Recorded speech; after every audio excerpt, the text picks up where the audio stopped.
and he would have to stop because he would get so sick.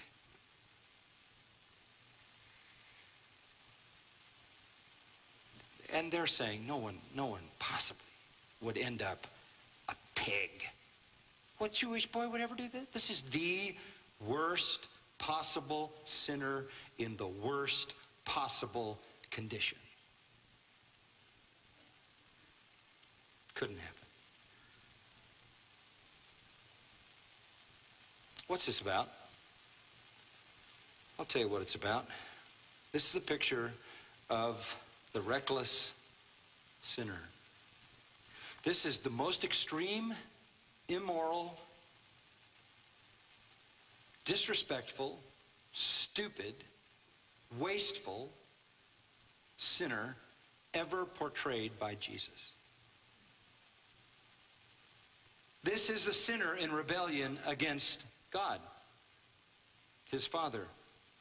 This is the sinner disdaining the goodness of God and the available inheritance. This is the sinner who hates God's person, who hates God's rule, who hates God's authority, who hates God's will, who shuns all responsibility, all accountability. This is the sinner who ends up on the street. This is the kind of sinner that kept coming to Jesus. The riffraff, the lowlife.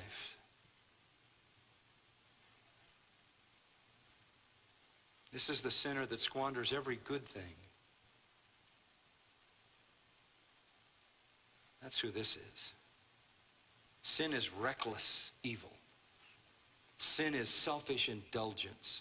Sin brings destitution and it brings death. The freedom of the will is the most horrible bondage. He got what he wanted, the freedom of the will.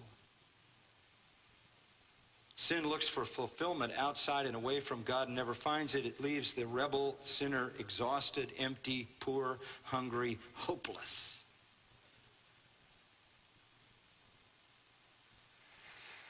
So Jesus invents the ultimate sinner. Now, not every sinner is that bad, right? Not every sinner is that bad. But when one is that bad, it's pretty important to see how God treats him. Would you agree? Because how God treats the most extreme sinner is important for all the rest. Because if he can forgive the worst of the worst, that's important to know, isn't it? So let's go to the fourth point, a shameful repentance. Verse 17. When he came to his senses, finally a breath of sanity. Came to his senses? That's when repentance always starts, when you make a true assessment of your condition. He came to his senses, and this is what he said. How many of my father's hired men have more than enough bread? Oh, I love that. I love that.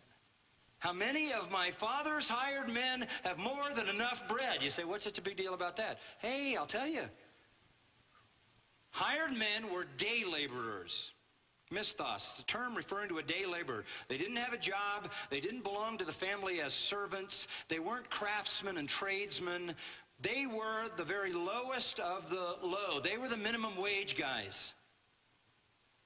They were shoeless. They were the destitute and the poor. And the Old Testament law, the Mosaic law, said you pay them at the end of every day because they set their hope on that. If they don't get that at the end of a day, they can't eat. So they were the people that stood around in the agora, that stood around in the village center. Those are the ones you remember that Jesus told the story about going into the town on the 6 a.m. in the morning, then at the 9th hour, the 3rd hour, the 6th hour, the 9th hour, and finally 1 hour, the 11th hour, taking them out to the harvest. And they all received the same pay. Well, those are the day laborers. They were the lowest on the socioeconomic ladder. And guess what? This young man remembered that his father gave hired men more than enough. What does that mean? He remembered his father was generous. He remembered that his father had compassion on the poor.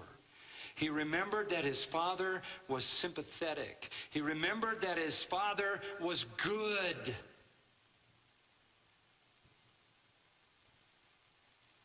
And that is the foundation of why he goes back. Because he's going to have to eat crow big time. It's going to be humiliating to go back. Because when he goes back, according to Middle Eastern culture, and you can read some fascinating studies of this, when he goes back, the minute he enters that village, the whole village, which has been dishonored by his behavior, is going to take up the defense of that father's honor, and they are going to heap scorn and ridicule and mockery and condemnation on that man.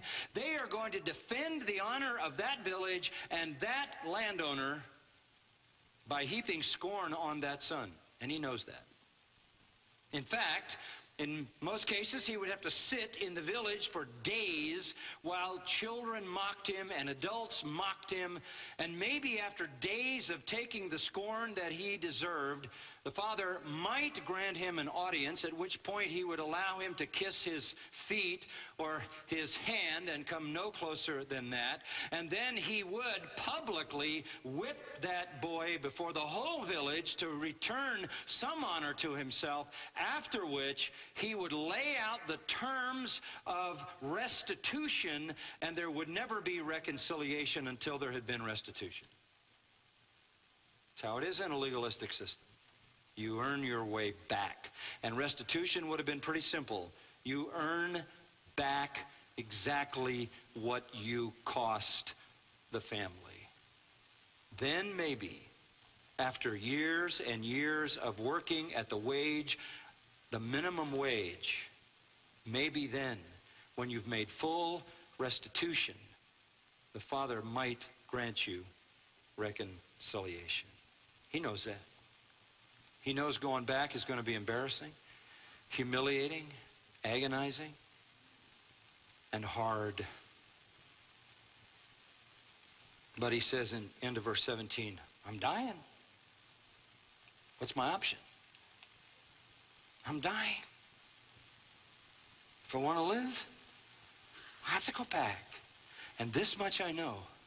My father is compassionate, and my father is good. And my father is generous. Verse 18, I'll get up out of the pig slop. I'll go to my father. And I'll say to him, Father, respectful, I have sinned against heaven, or better, I have sinned as high as heaven. I've piled up my sins as high as heaven. And you've seen it. Implication that the word had come back. I am no longer, verse 19, worthy to be called your son. I'm not asking to be a son. I'm not asking that at all. And by the way, when he left, there would have been a funeral in the family. They would have held a funeral for him. He was as good as dead. So I'm not asking to be back in the family. I'm not asking to be a son. Just make me one of your hired men. Let me earn back through minimum wage for as many years as it takes what I've lost. See, that's all he knew. Because, hey, they were in a legalistic system where you earn your way to God. Here is the sinner come to desperation. Here is the sinner who comes to the end of his life. I am going to die. No other place to turn. I've got to go to the one I know is good. And no matter what it costs me, I'll work as long as it takes to live. It's reminiscent of Matthew 18, where the man who owed the unpayable debt came back when the king called him in. The king said, you owe me this unpayable debt. Remember what he said?